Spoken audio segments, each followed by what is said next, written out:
우리가 이 교회에 와서 이 말씀을 듣다가 보면 우리는 이 록펠러라고 하는 이분의 이야기를 참 많이 듣습니다. 아마 우리 교회에 나오시는 분들 치고 록펠러 이야기를 못 들으신 분이 있다면 아마 그분은 간첩일 겁니다. 록펠러는 한국 사람이죠? 모르셔요? 네, 록펠러는 이 미국 사람이에요. 이름부터가 록펠러잖아요. 그런데 이 록펠러에 대해서 우리는 뭐 많은 저런 이야기들을 많이 듣고 있는데, 또 어떤 분은 부정적인 시각도 있고 어떤 분은 긍정적인 시각도 있어요. 그런데 우리는 긍정적인 시각을 바라보는 거예요. 록펠러가요 33세가 되었을 때 록펠러는 자기 인생에서 처음으로 100만 달러의 순수한 이익을 얻었답니다. 여러분, 이게 무슨 말인지 잘 모르시는 것 같은데요, 100만 장자가 됐다 이런 뜻이에요. 그냥 그렇게 하면 쉬운데 그걸 제가 좀 풀어서 얘기한 거예요. 몇 살에요? 33살에. 33살은 예수님께서 십자가에 돌아가셨을 때예요. 근데 이 록펠러는 그때 100만 장자가 되었대요. 또 10년 뒤에 43세가 되었을 때 록펠러는요 미국에서 가장 큰 회사를 소유한 미국 최고의 부자가 되었답니다. 10년 만에. 그리고 또 10년이 지나서 53세가 되었을 때 록펠러는요 억만장자가 되어가지고 세계에서 가장 큰 부자가 되었다는 거예요. 10년마다 록펠러의 인생은 그렇게 변화가 되었습니다. 33년을 살고 난 이후에 그는 백만장자가 되었고, 10년 후에 그는 미국의 최대 부자가 되었고, 그 다음에 또 10년 후에 그는 억만장자가 되어서 세계 최대의 부가 되었더라. 그런데 그가 53세가 되었을 때, 억만장자가 되었을 때 그는 행복하지가 않았대요. 만약에 여러분들이 억만장자가 되었다고 한다면 얼마나 좋을까요? 나는 억만장자는 바라지도 않아. 난 그냥 백만장자만 됐으면 좋겠어. 이런 분도 계시잖아요. 근데 여러분이 지금 억만장자가 되었다고 한다면 얼마나 기쁘시겠어요. 근데 록펠러는 기쁘지가 않았어요. 왜 그러냐고 하면 록펠러가 53세에 병을 앓고 있었대요. 그 병이 어떤 병이었냐고 하면 머리카락이 빠지고 눈썹이 빠지고 몸이 점점 쇠채져 가는, 초라해져 가는, 살이 막 쭉쭉 빠짐으로 말라마서 이제 말라가는 그러한 병에 걸렸다는 거죠. 여러분도 머리 빠지시는 분 계세요? 또 거기다 눈썹까지 빠지시는 분 계세요? 또 거기다 몸까지 말라가시는 분 계셔요? 그럼 여러분들이 나는 백만장자도 아닌데 왜 그럴까? 근데 록펠러가 말이죠, 그래서 그 병을 치유하기 위해서 병원에 가서 치료를 받고 있는데, 한 번은 록펠러의 주치의가 록펠러에게 이렇게 이야기를 하더라는 거예요. 이제 당신은 1년을 넘기기가 어려울 것 같습니다. 1년을 살기가 힘들다는 거예요. 록펠러가 지금 억만장자가 되어가지고 말이죠, 세상에 부러울 곳이 없도록, 세상에 부러울 것이 아무것도 없이 살아가는 자의 모습이었는데 뭘 잃었다는 거예요? 건강을 잃었다는 거예요. 건강을 잃은 것만으로도 불안해 죽겠는데, 너무나 내가 그거 원망스러워 죽겠는데, 거기다 대고 또 하는 얘기가 뭐냐고 하면 1년밖에 못 산대요. 사망 선고를 받는 거예요. 의사의 말을 듣고 그날 밤에 록펠러는요 잠을 한숨도 못 잤대요. 그리고 밤새도록 록펠러는 괴로워했답니다. 그리고 그날부터 록펠러는요 음식을 먹지도 못하고요, 밤만 되면 잠도 자지 못하고요, 록펠러는 그렇게 괴로워하는 삶을 하루하루 살아가고 있었답니다. 어느 날 록펠러가 밤새도록 괴로워하다가 그는 침대에 누워 있었습니다. 그러다 갑자기 록펠러가 침대에서 일어났대요. 그리고 록펠러가 그 침대 옆에 무릎을 꿇고 앉아서 록펠러가 하나님 앞에 간절히 기도하기를 시작했답니다. 누워있던 록펠러가 갑자기 생각나는 말씀이 있었대요. 그 말씀이 바로 전도서 7장 14절에 있는 말씀이었어요. 한번 같이 읽어봅시다. 시작. 형통한 날에는 기뻐하고 공고한 날에는 되돌아보아라. 이 두 가지를 하나님이 병행하게 하사 사람이 그의 장래일을 능히 헤아려 알지 못하게 하셨느니라. 형통한 날에는 뭐 하시라고요? 기뻐하시고, 공고한 날에는 뭐 하시라고요? 눈물 흘리며 우시라고요. 맞아요? 아니에요. 되돌아보시라고요. 어떤 분들은 형통한 날에는 같이 기뻐하는 건 맞아요. 근데 공고한 날이 찾아오면 사람들은요 다 아무것도 안 하고 이불 쓰고 뒤집어 있어요. 아니, 이불 쓰고 그냥 이불 뒤집어 쓰고 누워 있어요. 그렇잖아요. 그리고 그냥 울어요. 내가 지금까지 살아온 인생을 돌이켜 보니까 너무너무 억울한 거예요. 내가 이거 먹지도 않고 열심히 일했는데, 내가 먹지도 않고 열심히 했는데 이게 뭐냐고 말이지. 막 그러면서 말이죠, 그냥 방에 그냥 갇혀가지고 말이죠, 우리는 그냥 막 눈물 흘리면서 막 울 때가 너무나 많아요. 그런데 성경은 우리에게 뭐라고 말씀해 주고 있냐고 하면, 여러분 공고한 날에는 되돌아보아라 라고 말씀해 주고 있어요. 공고한 날이 여러분들 찾아왔다고 한다면, 여러분 그때는요, 여러분들 어떻게 하냐고 하면, 도대체 나에게 왜 이런 일이 찾아왔을까? 이 문제가 언제부터 일어난 것일까? 언제부터 나에게 이런 이 힘든 일이 나에게 도래가 되었을까? 여러분 이러한 것들을 가만히 곰곰이 한번 여러분 되돌아보셔라, 이런 얘기예요. 그러면 뭔가 잡히는 게 있다는 거죠. 뭔가 생각나는 게 여러분 반드시 있다라고 하는 거예요. 그럼 믿는 사람들은 오늘 이 말씀을 어떻게 받아들이셨냐고 하면, 여러분 기쁜 날에는요, 평통한 날에는 기뻐하며 찬송하며 예배하시고, 공고한 날이 되어지면 여러분 성전에 올라오셔서 하나님 앞에 기도하면서, 나에게 이런 큰 환난을 주신 하나님, 하나님의 뜻이 무엇입니까? 그 뜻을 발견하고자 여러분 애쓰는 자들의 모습이 되셔라, 이런 얘기예요.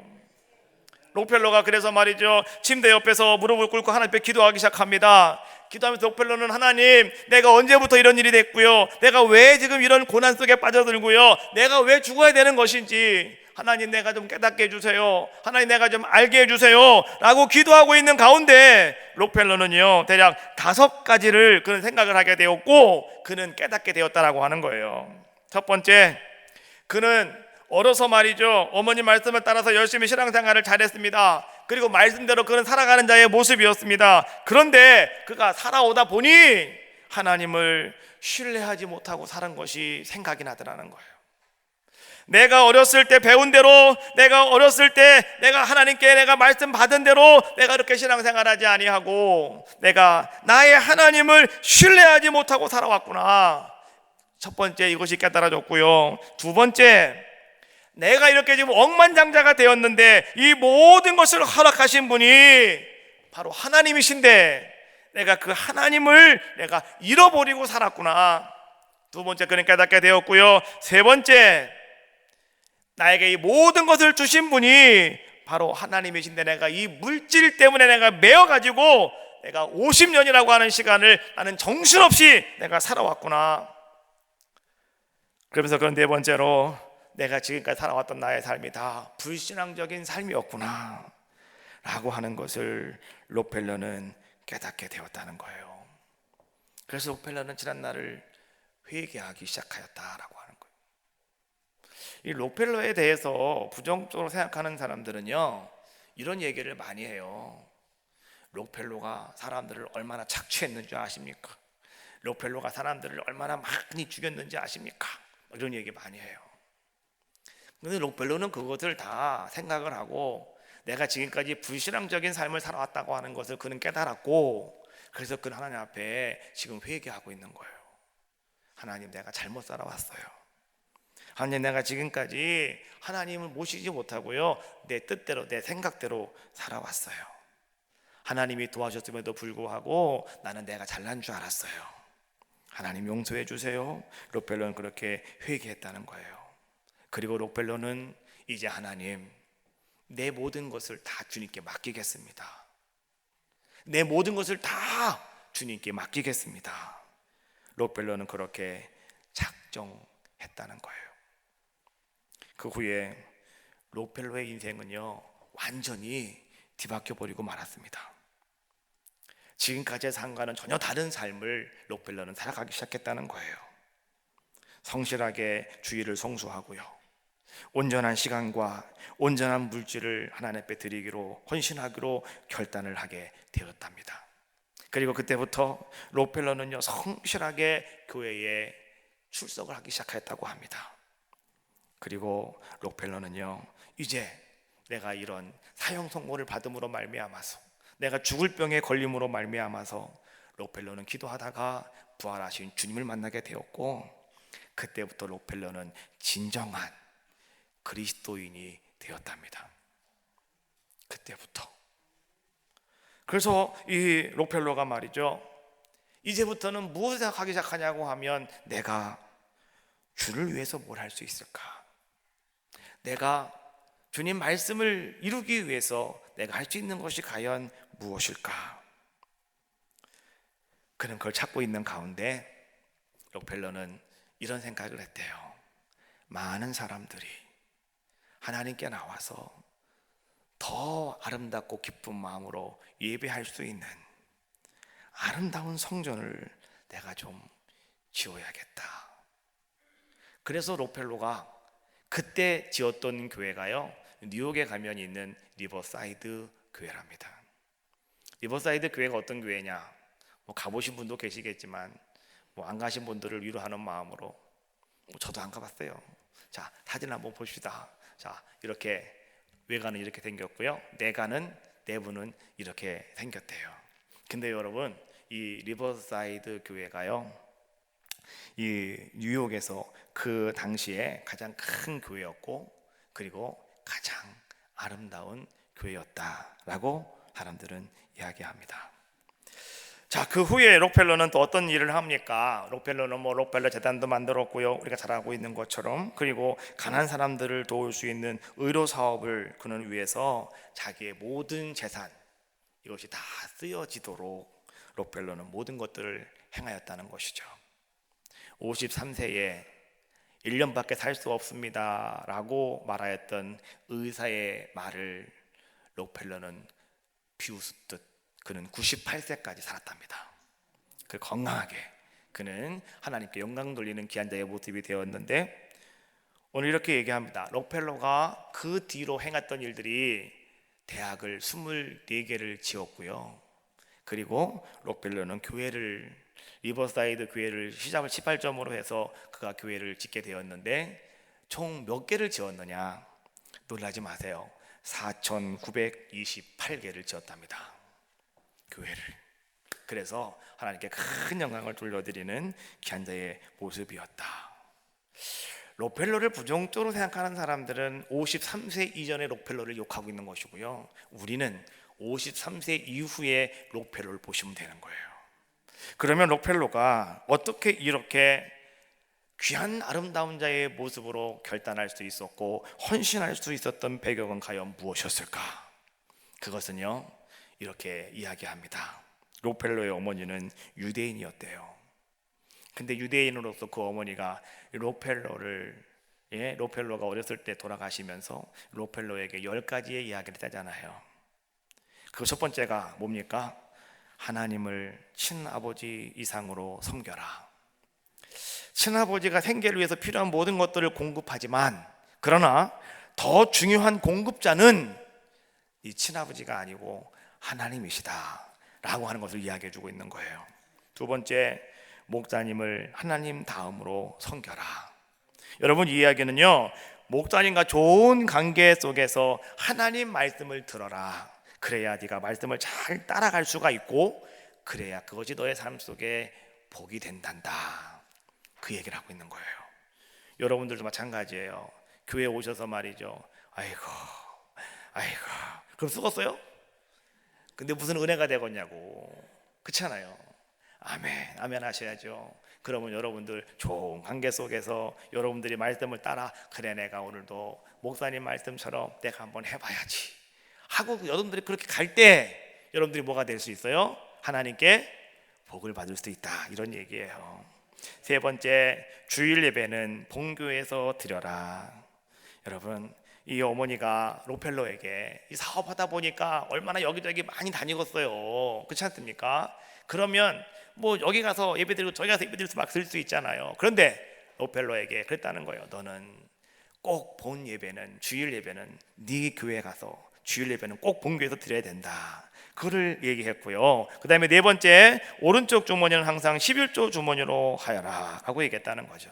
사람들이 여러분 손에 주머니에 손을 넣을 때요, 오른손잡이는 오른쪽에 주머니에 손을 가장 먼저 넣게 돼 있고요, 왼손잡이는 왼손을 가장 먼저 넣게 돼 있잖아요. 근데 여러분, 우리 모든 사람들의 90%는 다 오른손잡이입니다.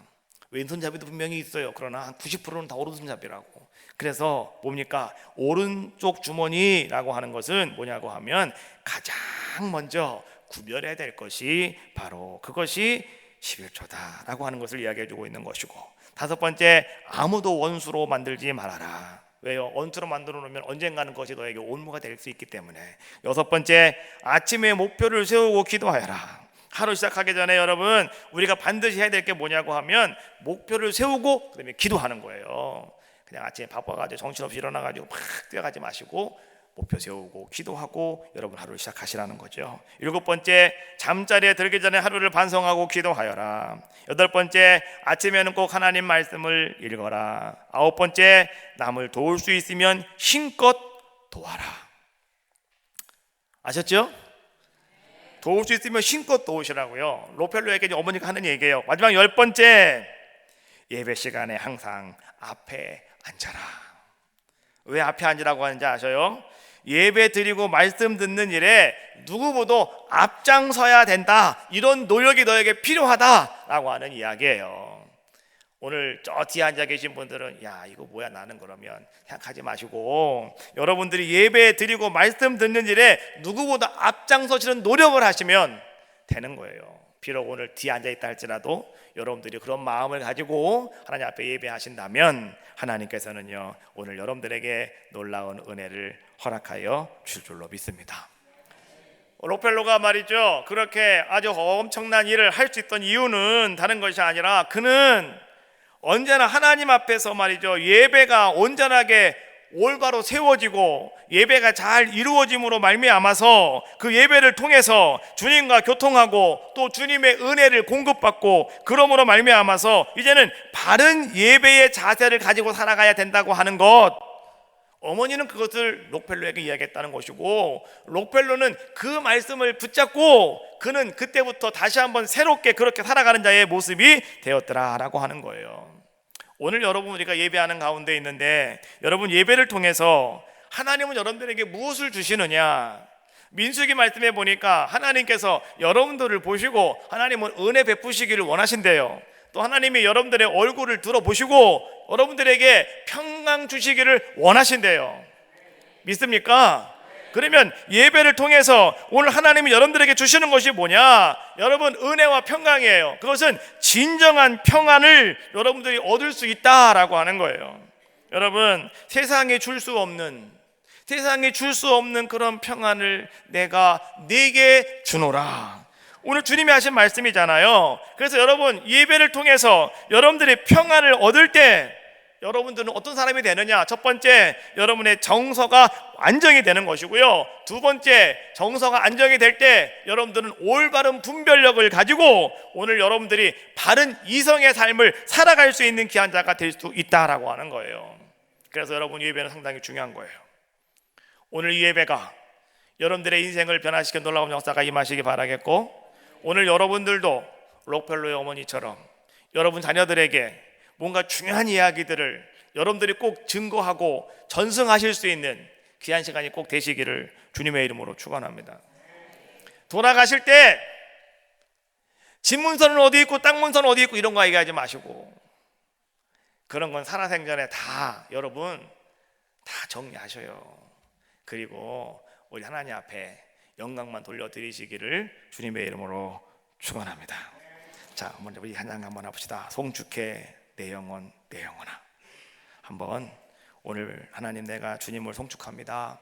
하나님 내가 오늘 주님을 바라봅니다. 한번 찬양하는 그런 시간입니다. 송축해 내 영혼 내 영혼아.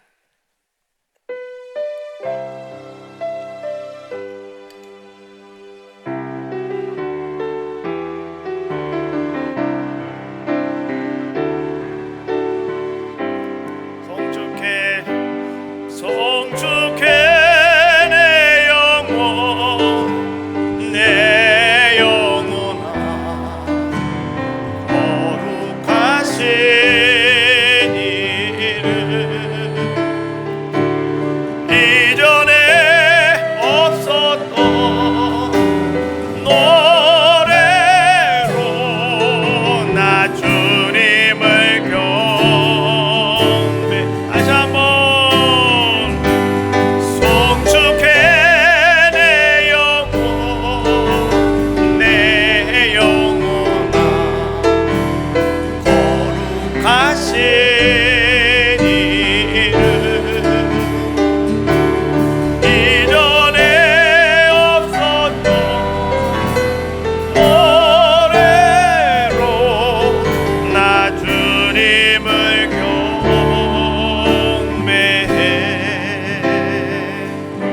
할렐루야.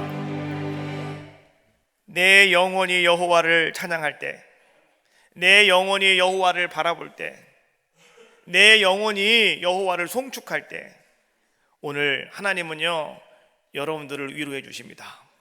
그리고 여러분들 속에 역사하시는 힘이 임할 줄로 믿습니다. 오늘 누가복음 18장에 있는 말씀을 함께 보았는데, 오늘 이 말씀에 보니까 오늘 두 사람을 통해서 오늘 우리에게 무엇인가를 주님 말씀하시길 원하고 계셔요. 한 사람은 바리새인이었고 한 사람은 세리라고 하는 사람이었는데, 오늘 이 사람들을 통해서 오늘 우리에게 이런 말씀을 해주고 싶으셔요. 하나님께서는 예배를 할 때, 또 여러분들이 기도할 때, 하나님 앞에 나올 때, 오늘 여러분들은 어떤 모습을 가지고 하나님 앞에 나와 예배하시고 기도하셔야 되는가라고 하는 거예요. 자, 먼저 한 사람, 우리 바리새인은 어떤 사람이었는가 먼저 한번 같이 보도록 합시다. 자, 11절과 12절에 있는 말씀 같이 한 목소리로 합독을 하겠습니다. 시작. 바리새인은 서서 따로 기도하여 이르되, 하나님이여, 나는 다른 사람들 곧 토색, 불의, 간음을 하는 자들과 같지 아니하고 이 세리와도 같지 아니함을 감사하나이다. 나는 일회에 2번씩 금식하고 또 소득의 11조를 드리나이다 하고. 먼저 바리새인은 어떤 사람이었는가를 우리에게 아주 세밀하게, 아주 조밀하게 잘 말씀해 주고 계셔요. 자, 그런데 이 바리새인은 어떤 자의 모습이었냐고 하면 간단하게 얘기하면 이런 거예요. 그는 자기 자신은 의롭다고 생각하는 사람이었다라고. 오늘 여러분들에게 말이죠, 누군가 와가지고 여러분들에게 당신은 참 추한 사람이라고, 당신은 더러운 사람이라고, 당신은 나쁜 사람이라고 얘기하면 여러분 기분 좋아요, 나빠요? 나쁘잖아요. 그러나 누군가 여러분들에게 와가지고 말이죠, 당신은 참 좋은 분이시라고, 당신은 참 선한 분이라고, 당신은 참 경건한 분이시라고, 당신은 참 의로운 분이시라고 얘기하면 좋아요, 나빠요? 좋잖아요. 근데 문제는 뭐냐고 하면, 다른 사람이 나에게 그렇게 얘기하는 것이 아니라 나 스스로가 그렇게 얘기한다는 거예요. 나는 의로운 사람이라고, 나는 정직한 사람이라고, 나는 본받을 만한 사람이라고 여러분 그렇게 얘기한다는 거예요. 사람들은 다 누구나 그렇게 말하기를 좋아해요. 그러나 여러분 아셔야 돼요. 자기가 의롭다고 믿는 것은, 성경은 말해요, 그것은 곧 교만이라고요. 여러분들이 예수 그리스도를 믿음으로 말미암아서 하나님께서 오늘 여러분들을 그래 너는 의로운 자야 라고 선언하셔야지 오늘 우리는 의롭게 되어지는 것이지, 나는 의롭다고 여러분들이 아무리 이야기해도 여러분은 의로운 자가 될 수 없다는 거죠. 반드시 여러분들에게는요 십자가의 시열, 보시생과 보혈, 그 은혜가 여러분들 가운데 임함으로 하나님이 여러분들에게 선물로 주시는 것이 무엇이냐? 바로 그것이 의로움이다 라고 하는 거예요. 자, 에베소서 2장 8절과 9절에 있는 말씀입니다. 같이 한 목소리로 함께 합독합시다. 시작. 너희는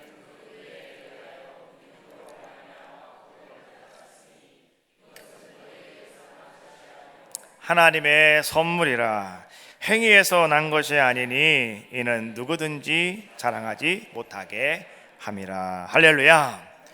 우린 분명히 아셔야 됩니다. 여러분, 나 자신이, 나 스스로가 나는 의로운 사람이야 라고 생각하는 것 그 자체가요 오늘 자기 자신을 속이고 있는 거예요.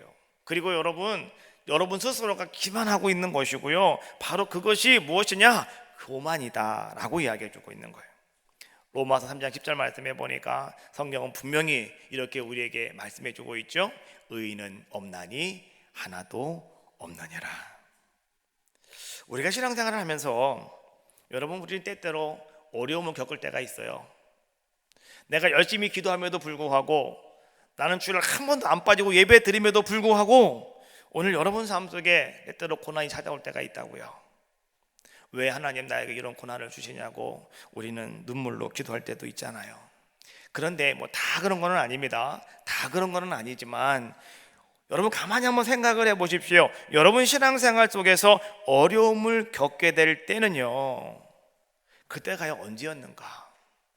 그때는 다 그런 건 아니지만 거의 90%가 내가 드러날 때, 그때 우리는 어려움을 당해요.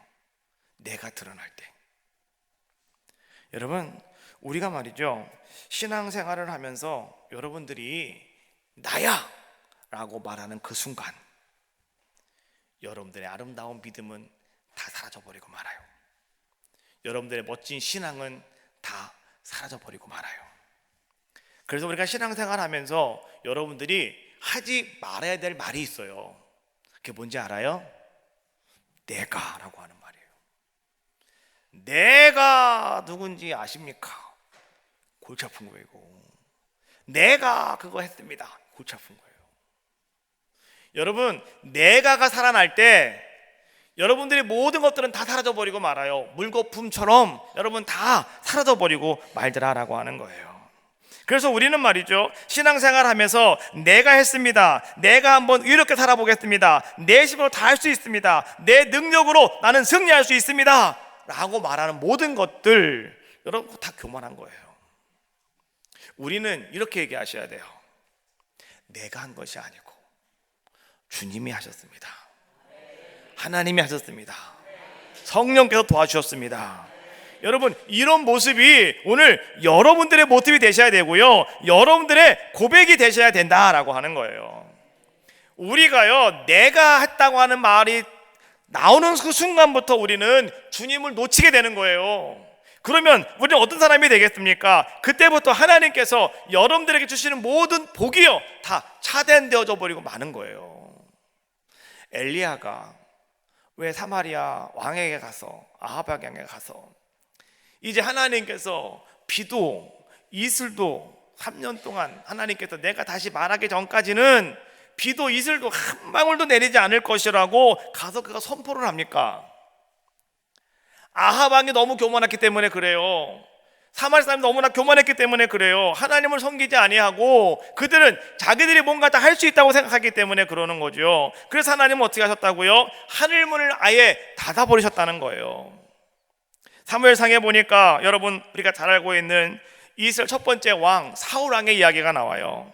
사울은 여러분 처음에 겸손함으로 말미암아서 하나님께서 그를 이스라엘의 왕으로 세워주셨다는 거예요. 베냐민 지파의 사울, 그는 말이죠, 베냐민 지파가 누굽니까? 야곱의 12 아들들 가운데서 가장 말찌잖아요. 꼴찌잖아요. 그러면 이 사람은 가장 말찌기 때문에 나설 수 있는 그런 존재가 되지 못해요. 왕이 되려면 누가 돼야 되겠어요? 앞에 있는 형들이 되어야 되겠죠. 형의 가문에서 누군가가 나와야 되겠죠. 그런데 하나님께서는 그 가장 말찌였던 베냐민 지파에서 하나님은요 왕을 세우셨다고요. 그게 누구였느냐? 사울이라고 하는 사람이었습니다. 그런데 그 사울은 처음에 어떤 자의 모습이었냐고 하면 아주 겸손한 사람이었고요, 아주 수줍은 자의 모습이었어요. 하나님께서 내가 너를 사무엘을 통해서 말이죠, 너를 하나님이 왕으로 삼으신다 그랬더니요 큰 보리자루 뒤에 숨었대요. 창피해서 너무 수줍어가지고. 그런 사람이 사울이었다고요. 그런데 오늘 이 사울이 왕에 올라가서 이제 모든 일이 잘 풀리고 잘 되다 보니까 사울이 어떤 자가 되었느냐? 교만함이 충만한 자가 됐더라는 거죠. 그래서 어떤 일이 생겨났습니까? 제사장만이 제사를 드릴 수 있음에도 불구하고 오늘 사울이 자기가 가서 제사를 드리고요, 그 다음에 하나님께서 사울에게 뭐라고 말씀하셔요? 아멜렉을 다 진멸하라고 말씀하셨어요. 그런데 사울이 가서 아멜렉을 다 진멸했습니다. 다 싸워 승리했습니다. 그럼에도 불구하고 그는 그들을 다 진멸하지 아니하고 어떻게 했어요? 기름지고 좋은 것들은 다 가지고 왔다는 거죠. 그래서 사무엘이 물었잖아요. 왕이시여 왜 그러냐고, 왜 왕이 순종하지 않느냐고, 왜 왕이 교만하냐고. 그래서 하는 말이 이런 말이에요. 사무엘상 15장 17절에 있는 말씀인데요, 왕이 스스로 작게 여길 그때에 이스라엘의 지파의 머리가 되지 아니하셨나이까. 하나님이 당신을 왕으로 세울 때 당신은 정말로 모든 지파 중에 가장 작은 자라고, 나는 아무것도 할 수 없는 자라고 당신 스스로가 당신을 가장 겸손하게 여겼기에 하나님은 당신을 왕으로 세워주셨는데 왜 당신이 이렇게 바뀌었습니까? 라고 사무엘이 지금 이야기하고 있는 거예요. 우시아라고 하는 왕도 있잖아요. 이 우시아 왕은요 16세의 어린 나이에 왕이 됩니다. 이 우시아도 어렸을 때 상당히 겸손했어요. 그리고 하나님의 사람이었던 스가랴 선지자의 말씀을 잘 듣는 자의 모습이었고요. 그리고 그 날마다 하나님만을 찾는 자의 모습이었어요. 그래서 하나님께서는 그에게 정말 또 복을 주셨어요.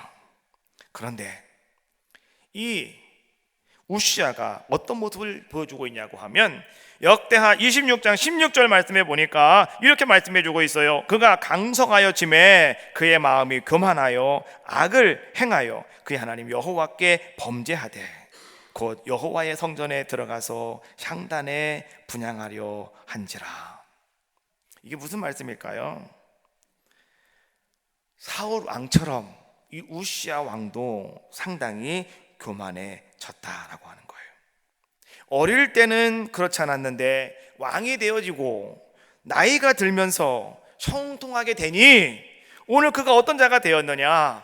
제사장의 고유 권한까지 자기가 간섭하는 자가 되었고, 결국 이 우시아가 향로를 잡고 분향하려고 하다가 하나님께서 치심으로 말미암아 그는 이마에 문둥병이 생겨서 궁궐에서 쫓겨나서 별채에 가가지고 그는 비참하게 인생을 마감하고 마는 그런 자의 모습이 되었다는 거예요. 자, 여러분, 우린 분명히 아셔야 돼요.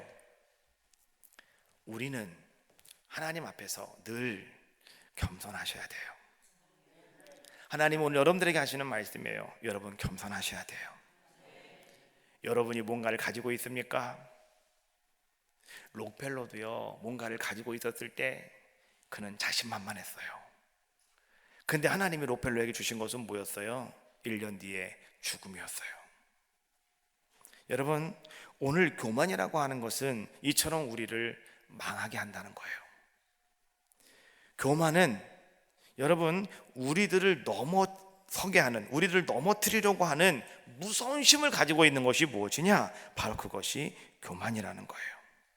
그래서 우리는 날마다 우리 자신을 돌아보셔야 돼요. 겸손함으로 여러분 허리를 동이셔야 돼요. 그리고 여러분 오늘 주님 앞에서 언제나 하나님이 하셨습니다. 하나님이 나의 주님이십니다. 고백할 때 하나님은 여러분들에게 복을 주실 줄로 믿습니다. 두 번째 사람이 세리인데요. 그럼 이 세리는 어떤 사람의 모습이었느냐?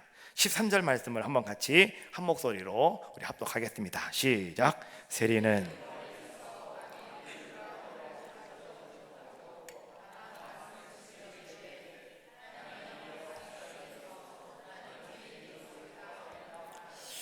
세리는요 오늘 이렇게 그 모습을 우리에게 보여주고 있어요. 세리는 멀리 서서 감히 눈을 들어 하늘을 쳐다보지도 못하고 다만 가슴을 치면서 그는 이렇게 외쳤대요. 하나님, 불쌍히 여겨 주시옵소서. 나는 죄인입니다. 어찌 보면 세리는 말이죠, 그 당시에 사람들로부터 항상 이렇게 인정받지 못하는 사람, 사람들의 머릿속에 항상 저 사람은 죄인이야 라고 여기는 사람이기 때문에 세리가 와서 그렇게 나는 죄인입니다 라고 고백하는 것이 아니겠어요? 라고 우리 말할 수 있잖아요. 여러분 아셔야 돼요. 하나님은 여러분들의 겉모습을 보시는 게 아니에요. 하나님은 여러분들의 중심을 보셔요. 그 중심이 뭐예요? 여러분의 마음을 보신다는 거예요. 여러분들이 무엇을 하고 안 하고, 여러분 하나님은요 그 행동을 보시는 게 아니에요. 여러분의 마음을 보시는 거예요. 그 마음이 지금 그 일을 감당하느냐, 그런 일을 할 수 있느냐 없느냐, 하나님은 그거를 보시는 거예요. 그렇지 않습니까? 우리가 아브라함을 보면은요, 하나님께서 아브라함에게 너는 네 아들을 나에게 번제로 드리라고 했을 때 하나님은 정말 그 아들 이삭을 원하는 것이 아니었어요. 하나님은 아브라함의 마음을 하나님이 이렇게 하나님이 계속 보시는 거예요. 그래서 3번에 걸쳐서 하나님이 아브라함 마음을 테스트하고 계시는 거예요. 첫 번째, 정말 네가 그 아들을 나에게 바칠 수 있는지, 네 마음이 정말 동일한지 아닌지 내가 보겠다. 그래서 하나님이 아브라함에게 내가 내게 지시할 땅으로 가라고 그랬어요. 뭐 다음날 아침에 바로 와서 하면은 금방 쉬운데 말이죠, 그 길은 3일 동안을 걸어가야 되는 길이에요. 3일 동안 걸어가면서 아브라함은 얼마나 마음고생했을까요? 이거를 바쳐야 되나 말아야 되나, 이 아이를 내가 바쳐야 되나 말아야 되나. 3일 동안 아마 아브라함은 참 많이 고민했을 거예요. 그런데 아브라함은 3일 길을 걸어서 그것까지 갔대요. 첫 번째 마음 통과했어요. 하나님 보시기에 오 그래 통과했어, 오케이. 두 번째, 이제 하나님께서 그걸 다시 한번 내가 네 마음을 한번 흔들어 볼 거야. 그리고 어떻게 하시는 거예요? 하나님께서 그 아들을 통해서 직접 하나님 말씀하게 하는 거, 얘기하게 하는 거예요. 아들에게 뗄감을 지우고, 그 다음에 이 아브라함은 손에 칼을 들고 불을 들고 같이 산을 올라가는 거예요. 올라가는데 중간 한쯤 갔는데 아들이 그래요. 아버지, 왜? 궁금한 게 한 가지가 있어요. 뭔데? 아니 여기 뗄감은 내가 짊어지고 가는데 말이죠, 번제 드리러 가신다며요. 지금 예배 드리러 가신다며요. 그래, 번제는 어디 있어요? 제물은 어디 있어요? 그때 아브라함의 마음이 여러분 얼마나 아팠을까요? 너야, 내가 지금 너 죽이러 가는데 너야 너라고 하는 말을 못 하잖아요. 지금까지 3일 동안 아브라함이 막 그냥 어쩔 수 없는 마음을 끌어담고 왔는데, 지금 여기 올라가면서 말이죠, 이 아들이 아버지한테 그냥 직경탄을 탁 날리는 거예요. 지금 아버지 제물은 어딨냐고 말이지. 그때 아브라함이 여러분 거의 그 당시 그런 상황이 되어지면은요, 거의 90%의 사람들은 이렇게 반응합니다. 그래, 내가 3일 동안 참았는데, 3일 동안 내가 내 마음 잡았는데, 야 이거 아닌 것 같아, 이거 진짜 아닌 것 같아. 그래가지고 그 사람이 이렇게 얘기할 거예요. 그래, 맞아 아들아 맞아. 야 내가 오늘 여기 지금 번제 드리러 가는 거지. 야 근데 나무는 있는데 진짜 재물이 없구나. 아유 맞아, 이거 잘못 왔다. 야 가자 집에 가자 하고 집으로 갈 수도 있다는 거예요. 근데 아브라함은 뭐라고 얘기하는지 알아요? 아들아, 재물은 하나님의 단에서 하나님이 준비하실 거야. 하나님이 그 말을 듣는 순간 하나님께서 오케이 말씀하시는 거예요. 그래서 하나님이 그래도 3번은 내가 통과해야지, 마지막 한 번 내가 더 보겠어. 정말 네가 네 아들을 정말 칼로 찍는지 내가 보겠다. 거기까지 갈 수는 있어도요, 정말 그 아들을 칼로 찍기가 쉽겠어요? 그렇잖아요. 죽일 수가 있겠냐고요. 하나님 마지막 거를 보기 위해서 하나님 또 가만히 계시는 거죠. 근데 정말로 아브라함이요, 위에 올라가서 그 아들을 결박을 해가지고 꽁꽁 묶어가지고 갖다 위에 올려놓고요, 칼을 뽑아 들어가지고 그 아들을 찍으려고 혼을 내리는 거예요. 그때 하나님께서 그 손을 꽉 붙잡으시잖아요. 됐다고, 그만하라고. 내가 이제야 네 마음을 알았다고. 여러분 잘 들으세요. 하나님은요, 오늘 여러분들이 내가 무엇을 가지고 오고, 여러분들이 지금 얼마나 큰 것을 가지고 오고, 여러분들이 지금 얼마나 놀라운 것을 여러분들이 지금 하나님 앞에 내가 가지고 왔다, 하나님은 이런 거 보시는 게 아니라는 거예요. 하나님은 뭘 보시느냐? 여러분의 마음 중심을 보시는 거예요. 작은 것이라 할지라도 큰 것이라 할지라도 변함없이 하나님 사랑하는 마음을 가지고, 오늘 여러분들이 겸손한 자의 마음을 가지고 그렇게 하고 있는가 하지 않는가, 하나님은 이것을 보신다는 거예요. 오늘 여러분 이 부자, 이 바리새인이 하는 얘기를 잘 들어보십시오. 그는 뭐라고 얘기합니까? 그랬잖아요. 나는 이 사람과 다릅니다. 나는 세례와도 같지 않습니다. 나는 1회에 2번씩 금식합니다. 이게 뭐예요? 사람들이 볼 때 나는 훌륭한 신앙인이다라고 하는 걸 잘 보여주고 있다는 거예요. 그리고 또 뭐래요? 나는 소득의 11조를 할 때 드립니다. 그 당시에도요, 11조를 하느냐 안 하느냐, 이것을 가지고 이 사람들이 정말 이 사람 율법을 잘 지키느냐 안 지키느냐, 정말 이 사람들이 구원의 틀에 있느냐 없느냐, 그거 따졌던 것 같아요. 그러니까 이 바리새인이 자신 있게 얘기하는 거예요. 내가 소득의 11조를 하나님께 드리나이다. 자신 있게 얘기하는 거예요. 그건 뭐냐? 나는 완벽한, 나는 의로운, 나는 신앙인입니다 라고 하는 것을 이야기해 주고 있는 거잖아요. 그런데 오늘 이 가난한 이 세리는 어떤 자의 모습이었냐고 하면, 그는 감히 하늘을 우러러보지도 못하고요, 그는 자기 가슴을 치면서 그는 하나님 앞에, 주님 앞에 나의 죄를 용서해 달라고 말이죠, 그는 그렇게 기도하고 있는 자의 모습이었더라라고 하는 거예요. 하나님 앞에 섰을 때 정말 여러분, 우리는 어떤 자들의 모습일까요? 오늘 여러분 앞에 섰을 때 어떤 모습을 가지고 하나님 앞에 나와 여러분 예배하십니까? 어떤 분은 교회에 들어오셔갖고 말 당당하게 딱 들어와가지고 당당하게 책을 놓고 딱 앉아가지고 당당하게 앞에 딱 이러고 앉아갖고 말이지 이렇게 보고 계시는 분이 계셔요. 나를 보시는 건지 십자가를 보시는 건지 난 잘 모르겠어. 여러분, 안 돼요. 성전에 들어오시면 첫 번째 여러분들은요, 여러분 자리에 앉으셔서 여러분 조용히 하나님 앞에 기도하시는 거예요. 하나님, 전화 왔어요. 하나님 부르시잖아요. 전화. 하나님, 나를 좀 하나 용서해 주세요. 저는 한 주간 동안도 하나님, 제가 너무나 제약된 삶을 살았습니다. 내가 하나님 연약한 마음을 가지고 주님 앞에 나왔으니 하나님, 나를 좀 불쌍히 여겨주세요. 여러분이 그렇게 하나님 앞에 먼저 앉아서 기도하시는 거예요. 그리고 눈을 들어 십자가를 바라보셔야죠. 십자가를 여러분 바라보실 때 여러분 집에서 뭐가 보이세요? 십자가에서. 오늘 일부 예배 왔다 가신 분이 그러시더라고요. 이 교회 와가지고 앉아서 기도하고 딱 눈을 떴더니 십자가에서 주님의 얼굴이 보였대요. 왜 남들은 보는 걸 여러분들은 왜 못 보시냐고. 예? 미국에서 오신 분이 그걸 봤대요. 이 교회 처음 교회 와가지고 십자가를 봤다고. 그래서 이 교회는 자기가 특별한 교회라고 그 얘기 하시더라고 아침에. 여러분, 마찬가지예요. 오늘 우리는 주님 앞에 나왔습니까? 그렇다면 거룩하신 하나님 앞에서 여러분, 날마다 우리는 이렇게 고백하셔야 돼요. 주님, 나는 주인입니다. 나는 주인입니다. 오늘 이 사람은 왜 세리는 가슴을 치면서 그는 그렇게 애통하는 자의 모습이었을까요?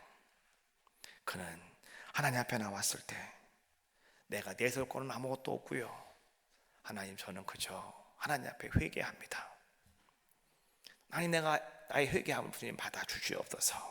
오늘 이 사람은 그렇게 하나님 앞에 지금 기도하고 있는 자의 모습이 아니겠습니까?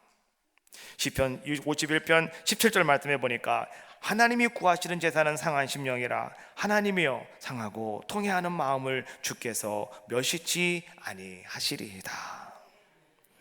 하나님 원하시는 것은 바로 그런 것이라는 거예요. 그러면서 오늘 이 사람은요, 뭐라고 얘기합니까? 하나님이여 나를 좀 불쌍히 여겨달라고 오늘 그 하나님께 부르짖어 기도하더라는 거예요. 성경을 보면은요, 반복적으로 많이 등장하는 기도 중에 하나가 뭐냐고 하면 예수여 나를 불쌍히 여겨 주시옵소서 라고 하는 외침이었습니다. 여러분, 마태복음 9장 27절 말씀해 보니까 주 소경이 따라오면서 막 소리 질렀습니다. 뭐라고요? 다윗의 자손이여 우리를 불쌍히 여겨 주시옵소서. 또 여러분, 마태복음 15장 22절 말씀해 보니까 가나안 여자가요 또 소리 지르면서 이렇게 얘기했습니다. 주 다윗의 자손이여 나를 불쌍히 여기소서, 내 딸이 흉악히 귀신 들렸나이다 하면서 주님을 막 부르짖어 기도한 자의 모습이었고요. 그 다음에 마태복음 17장 15절 말씀해 보니까 거기는 이런 말씀이 나와요. 한 아버지가 예수님께 나와서 이렇게 부르짖어요. 주여 내 아들을 불쌍히 여겨주소서, 저가 간질로 심히 고생하며 자주 불에도 넘어지며 물에도 넘어집니다. 불쌍히 여겨달라고요. 그리고 마태복음 20장 31절 말씀해 보니까 나병 환자들이요 예수님께 부르짖는 소리가 들립니다. 주여 우리를 불쌍히 여기소서, 다윗의 자손이요. 그들은 외치는 자들의 모습이었다라고 하는 거예요. 여러분, 나를 좀 불쌍히 여겨달라고, 예수여 나를 좀 불쌍히 여겨달라고 소리칠 때 여러분, 성경은 이렇게 우리에게 말씀해 주고 있어요. 주님은 그 자리를 그냥 지나가시지 않았다는 거죠. 주님은 가던 발걸음을 멈추시고 주님은 그들이 있는 곳에 가셔서 주님은 그래 무엇이 너의 소원이냐고 주님은 항상 물어보셨다는 거예요. 오늘 여러분도 마찬가지예요. 나는 의로운 사람이라고, 내가 모든 것을 다 했다고, 나는 이런 사람이라고 여러분, 그러면 주님은요 어떻게 하신다고요? 길을 막아버리시지만 여러분들이 나는 죄인이라고, 제발 좀 나를 좀 불쌍히 여겨달라고 오늘 여러분들이 하나님께 그렇게 부르짖을 때 오늘 주님은 여러분들에게 응답하신다는 거예요. 불쌍히 여겨달라고 하는 말은요, 여러분 이런 의미예요. 구약 시대의 성막에 보면 거기는 성소가 있고 지성소가 있어요. 지성소 안에는 뭐가 있냐고 하면 언약궤가 있어요. 그 언약궤 위에는 뭐가 있냐고 하면 은혜의 보좌라고 하는 시은소라고 하는 게 있어요. 그 위에 나를 앉혀 주시옵소서. 이게 불쌍히 여겨 주세요라고 하는 말이에요. 구약시대 사람들은 말이죠, 내가 죄가 있으면 그 죄를 사함받기 위해서 희생제물을 가지고 성막으로 갑니다. 그리고 그것을 자기가 잡아서 피를 뽑아가지고요, 이제 피를 갖다가 딴 거 다 태워버리고요, 그 피를 제사장에게 주어요. 그러면 그 제사장이 그 피를 가지고 제단에 가서 뿌려요. 그때 그 희생양, 그 희생제물의 피가 언약궤 안으로 스며들면서 그 속에 율법책이 있잖아요. 하나님의 법궤가 있잖아요. 그 법궤를 적시기 시작하죠. 그때 제사장이 하나님께 이렇게 간구해요. 하나님, 율법대로라면 우리는 망할 수밖에 없는 죄인들이지만 이 희생제물로 드려진 이 피를 보시고 하나님께서 우리의 죄를 사하여 주시옵소서. 이 피를 보시고 하나님 우리의 죄를 용서해 주시옵소서라고 하는 기도예요. 그때에 하나님께서는 이제 우리들을 어떻게 하시느냐, 시은소로 인도해 주시고 하나님께서 우리를 은혜의 보좌의 자리로 인도해 주신다는 거예요. 그것이 여러분 나를 불쌍히 여겨주세요라고 하는 기도라는 거예요. 우리는 내가 돈이 없어서 하나님 나 좀 불쌍히 여달라고, 먹을 것이 없어서 불쌍히 여달라고 꼭 기도하시는 분도 계셔요. 그러나 여러분 그건 불쌍한 게 아니에요. 하나님 내 죄가 사함받을 수 있도록 오늘 하나님 내가 그 은혜의 자리에, 그 은혜의 보좌에 내가 앉을 수 있도록 하나님 제발 좀 나를 불쌍히 여겨달라고. 나는 죽을 수밖에 없는 자의 모습이었지만 오늘 희생제물의 피를 통하여서 하나님 내 모든 죄가 사함받게 하시고 하나님 내가 다시 거듭나는 자가 되게 하시고 하나님 내가 의로운 삶을 살아가는 귀한 자가 되게 달라고 하나님께 구하는 기도가 여러분 오늘 이 세리가 드렸던 불쌍히 여겨달라고 하는 기도의 모습이었더라라고 하는 거예요. 오늘 여러분들도요 그러한 마음으로 하나님 앞에 나와 예배하시고 기도하시기를 주님의 이름으로 축원합니다. 오늘 바리새인과 세리라고 하는 사람을 통해서요 오늘 우리에게 이런 말씀을 해주고 계셔요. 우리가 하나님을 섬김에 있어서 예배함에 있어서 여러분들이 가져야 될 신앙의 자세라고 하는 것이 과연 어떤 것인가 라고 하는 거예요. 한 사람은 교만했고 한 사람은 겸손한 사람이었고요, 한 사람은 자기의 의로 충만한 사람이었고 한 사람은 하나님의 긍휼을 구하는 사람의 모습이었고 한 사람은 사람들을 의식하는 자의 모습이었지만은 그러나 한 사람은 하나님께만 집중하는 자의 모습이었다고요. 그런데 그 결과는 어떻게 되었느냐? 하나님께서는요 한 사람만 하나님은 의롭다 인정하셨고요 그 사람은 인정함을 받고 돌아가는 자의 모습이었다라고 하는 거예요. 오늘 여러분들도요 하나님 앞에 나와 예배할 때마다, 여러분 하나님 앞에 나와 기도할 때마다 하나님께서 여러분들을 의롭다 인정하시며 하나님이 여러분들을 인정하실 수 있는 아름다운 자녀들이 다 되어주시기를 주님의 이름으로 축원합니다.